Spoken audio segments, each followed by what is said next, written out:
ఈ పాలసీస్ అన్నీ కూడా మనం ఒకటే గుర్తుపెట్టుకోవాలి. మనం చేసే పబ్లిక్ పాలసీస్ ఈ రాష్ట్ర భవిష్యత్తుని మార్చడానికి ఉపయోగపడతాయి.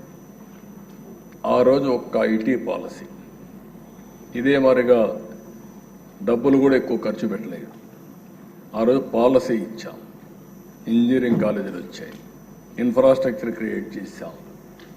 అంతా వేకెంట్ ల్యాండ్ ఉండేది, గవర్నమెంట్ ల్యాండ్ ఉండేది, ఆ ల్యాండ్ అలాట్ చేశాం. వాళ్ళకి కావాల్సిన నీళ్ళన్నీ కూడా వాళ్ళ ఖర్చుతోనే మనం నీళ్ళన్నీ ఇచ్చాం. ఈరోజు ఒక్క ఐటీ పాలసీ భవిష్యత్తుని రూపురేఖలు మార్చే పరిస్థితి వచ్చింది. మన పిల్లలు ప్రపంచం అంతా వెళ్ళి అక్కడ ఉండే వాళ్ళకంటే ఎక్కువ ఆదాయం సంపాదించే పరిస్థితికి వచ్చారు. ఒక్క ఎగ్జాంపుల్ మీరు చూస్తే, ఇక్కడ మన దగ్గర పుట్టిన మన పిల్లలు ఐటీ చదువుకొని అమెరికాకి వెళితే